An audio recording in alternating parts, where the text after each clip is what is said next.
집권여당 더불어민주당의 당대표 선거가 오는 8월 2일에 열립니다. 도전자는 2명. 최근까지 법사위원장을 역임한 4선의 정청래 의원, 그리고 직전 원내대표를 지낸 3선의 박찬대 의원. 두 후보 가운데 박찬대 의원의 출마 기자회견 한 대목을 직접 들어보시죠. 지금까지는 이재명이 박찬대의 곁을 지켜줬지만 이제부터는 박찬대가 이재명의 곁을 지켜줘야 한다고 합니다.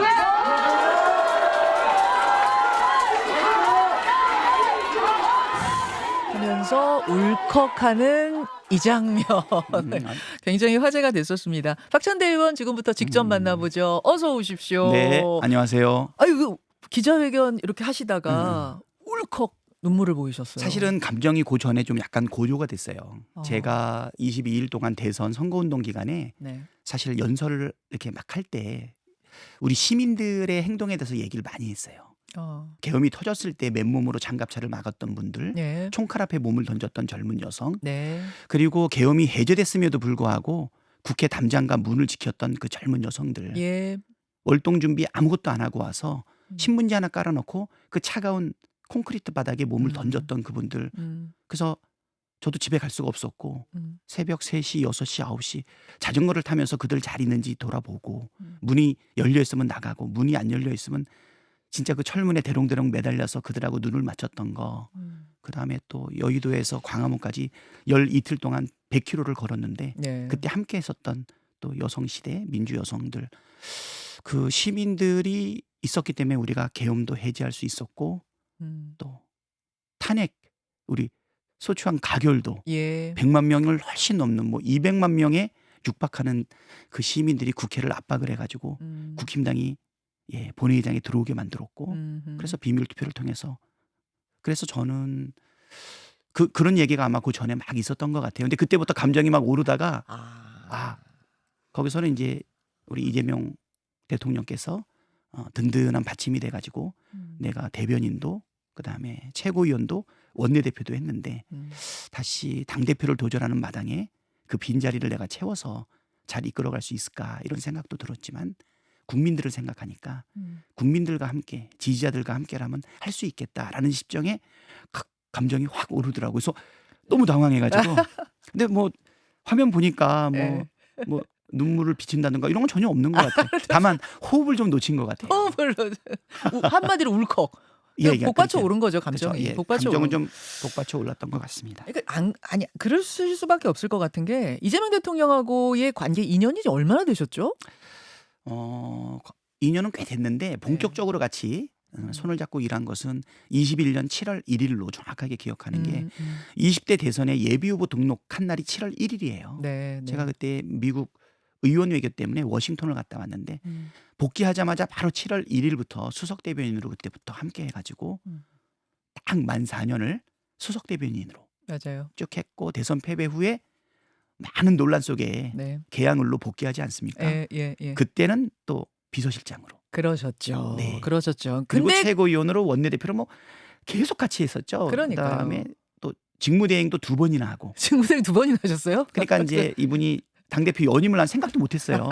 사실 원내대표를 하게 된 이유도 사실 목숨을 건 여러 가지가 있었잖아요. 네. 단식, 그다음에 또 구속 위기, 또 칼테러. 뭐 그러면서 이제 총선을 크게 이기지 않았습니까? 네. 그리고 나서 연임이 이루어질 거라는 거는 생각을 못했던 거죠. 그렇게 정치는 불확실성이 있으니까. 그래서 내가 원내대표가 돼가지고 조금 더 모아야 되겠다. 아무래도 저는 저를 내세우는 정치라기보다는 각자의 장점을 살리는 정치이다 보니까 그렇게 해서 쭉 해온 게 오늘까지 만 4년이더라고요. 그런데 이제 그분은 지금 대통령이 되고 나는 당대표에 도전하는 날이 이렇게 오는구나라고 생각하면 그것도 한편으로는 또 벅차오르는 일이셨을 것 같아요. 어떤 사람을 떠올리면은 딱 떠오르는 장면 같은 거 있잖아요. 뭐 돌아가신 할머니를 떠오르면 나는 요 장면, 또 누구를 떠올리면 어떤 친구를 떠올리면 이 장면, 어떤 스승을 떠올리면 이 장면, 이런 게 있잖아요. 이재명 대통령을 떠올리면은 두 분의 관계 속에서 난 이 장면이 떠오른다 하는 뭐 이런 게 좀 있습니까? 뭐 짠한 장면과 좋은 장면이 있는데 네. 말도 안 되는 저의 아재 개그에 팡 터질 때 그 웃는 모습 보면 아, 나 그게 좋아요. 근데 핍박도 엄청 받아요. 왜요?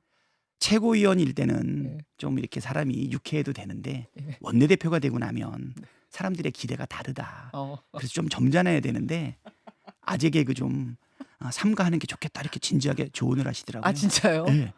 근데 그 다음에도 아재 개그 계속 하시던데요, 우리. 그래도 계속했죠. 어. 그냥 호흡같이.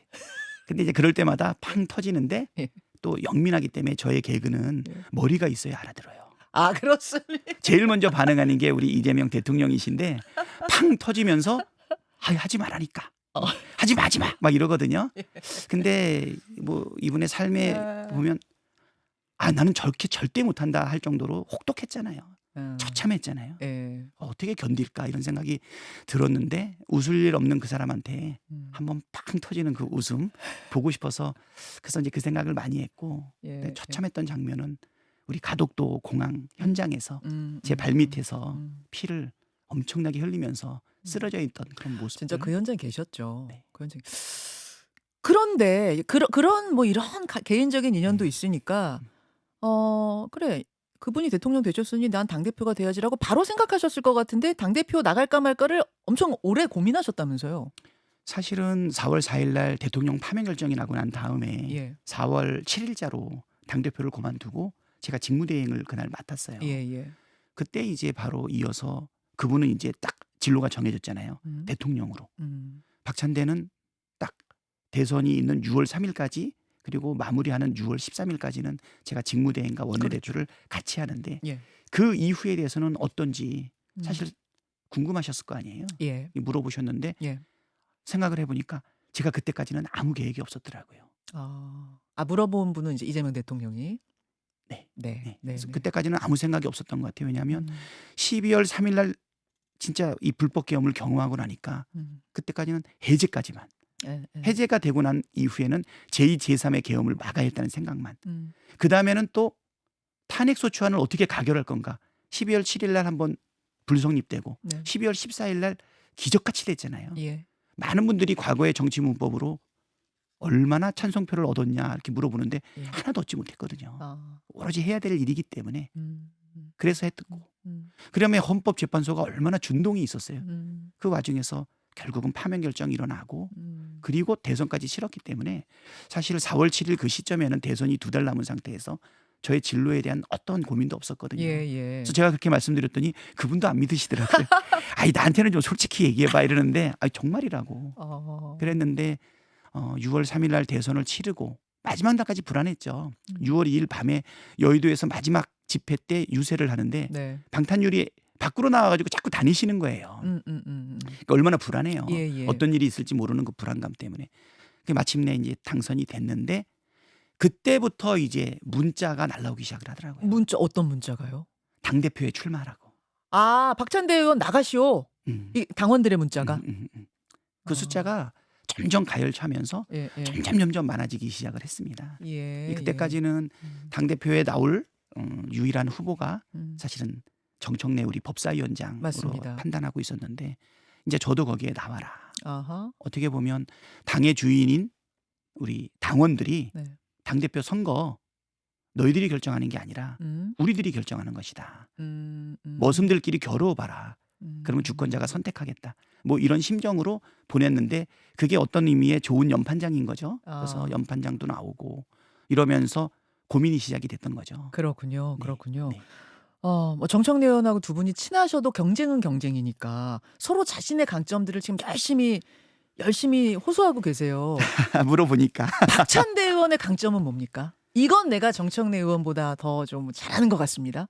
잘한다기보다 느낌이 있잖아요. 느낌. 안정적이고 좀 든든하다. 아하. 그리고 자기를 내세우기보다는 팀워크를 중심으로 한다. 팀워크. 사실 네. 역할도 그동안 그랬던 것 같아요. 정청래는 사실 걸출한 법사위원장이었죠. 예. 정청래가 아니면 그렇게 해낼 수 있었을까? 근데 저도 역대급 원내대표라는 얘기를 들었는데 어허. 생각을 해보면 정청래는 제가 가끔 표현하는데 골게터예요. 찬스가 오면 네. 반드시 그거를 이뤄내는 스타 플레이어죠. 골을 넣는 그 그렇죠. 역할. 네. 왜냐하면 우리 원내의 모든 전략이 결국은 최종적으로 본회의 올라가기 전에 마지막 관문은 법사위를 통과하는 거잖아요. 예. 근데 제가 찔러주는 그 패스가 그 전략이 늘 안정되게 발밑에 딱딱 떨어지게 하겠습니까?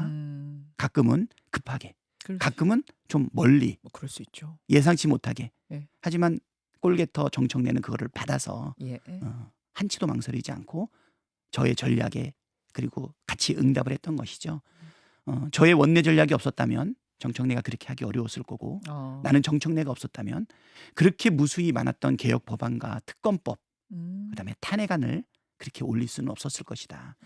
결국은 무도하고 무대책이었던 윤석열 정권의 그 폭정을 2년이나 단축시키고 국민의 주권 정부를 만들 수 있었던 것은 모두가 함께 해주고 국민들이 함께 했지만 그래도 도구로서 저하고 정청래가 잘하지 않았나 이 생각이 드는데 결국은 정청래는 스타 플레이어고 골게터 역할을 어허. 충분하게 했고 예. 저는 그것을 예. 지휘하고 예. 그다음에 모두의 성공으로 만들었던 플레잉 코치였다. 플레잉 코치였다. 같이 뛰면서 사실은 왜냐하면 우리는 그때 정청래만 있었던 게 아니라 예. 과방위의 최민희 예. 또 예결위의 박정 어. 역대급 성과들을 다 내셨거든요. 그럼 지금은 골게터가 아니라 플레잉 코치가 좀 더 필요한 때라고 보시는 거예요? 둘 다 필요한데 네. 이제는 그때는 우리가 야당이 무도한 폭정의 윤석열 정권과 맞서서 입법부에 국민과 함께 지켜냈던 거 아닙니까? 이제는 이재명 대통령을 배출을 했고 예. 이제 집권 여당이에요. 예. 단순한 일당이 아니죠. 국정의 동반자이고 공동 책임자입니다.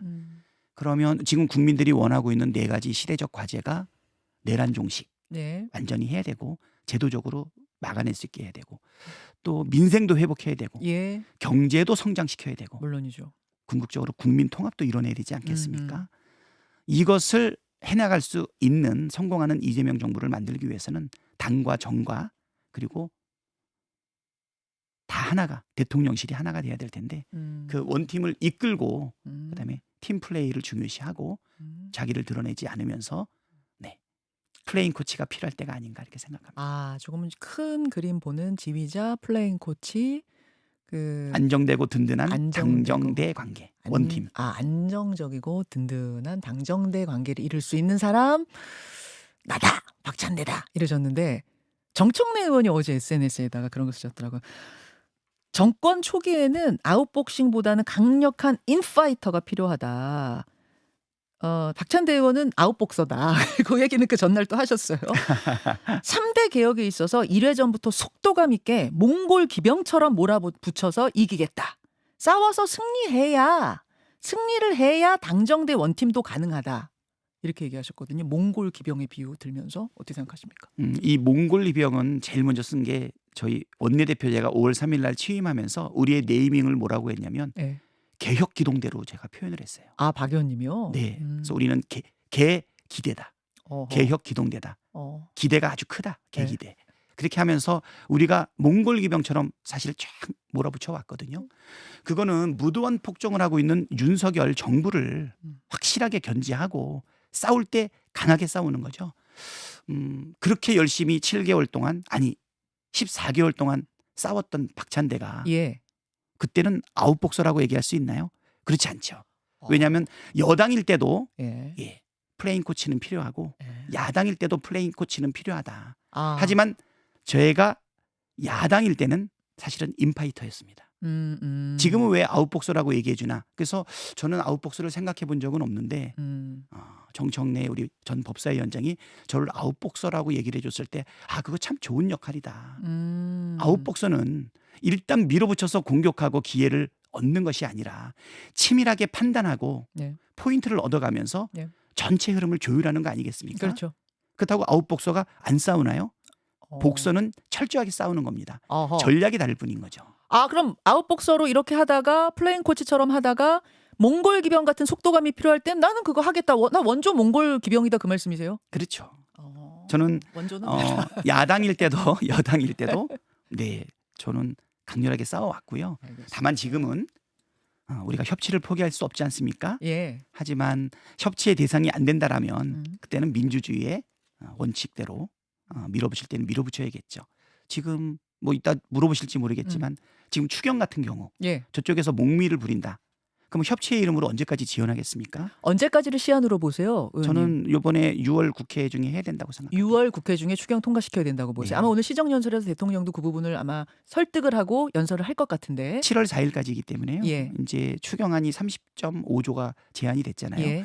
저들이 지금 뭐 야당으로서 뭐 엄격한 심사를 하네, 뭐 포퓰리즘이네 이렇게 얘기를 하는데 집권 여당으로서 3년 동안 민생을 이렇게 망쳐놓고 경제도 폭망시키지 않았습니까? 올해 우리나라 경제 성장률이 0.8%래요. 예. 코로나가 있었습니까? 음. 금융위기가 있었습니까?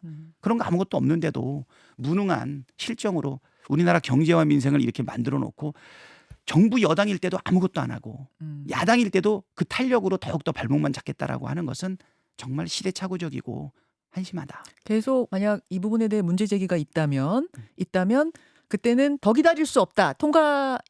여당 단독으로라도 통과시켜야 될 문제라고 보세요. 타이밍상.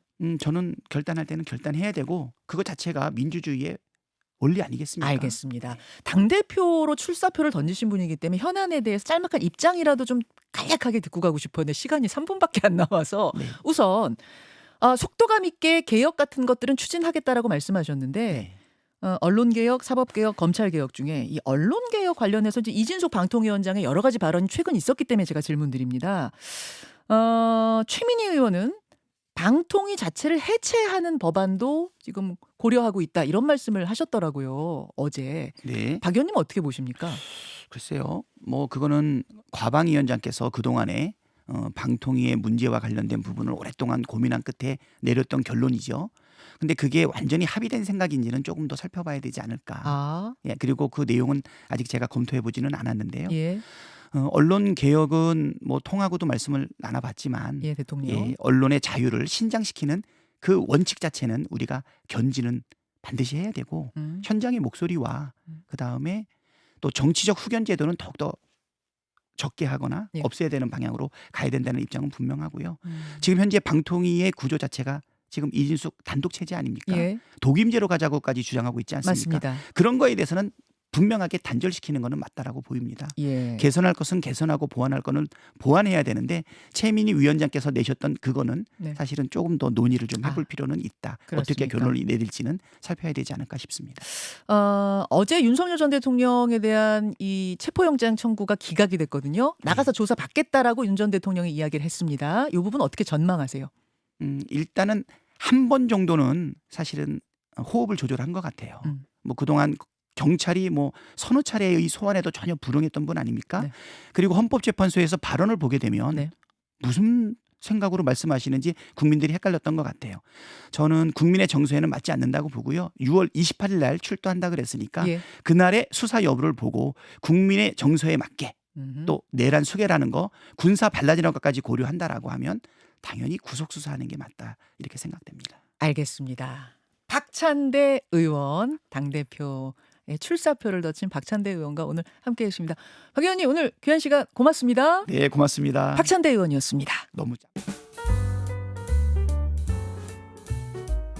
김현정의 뉴스쇼는 시청자 여러분의 참여를 기다립니다. 구독과 좋아요, 댓글 잊지 않으셨죠? 알림 설정을 해두시면 평일 아침 7시 10분 실시간 라이브도 참여하실 수 있습니다.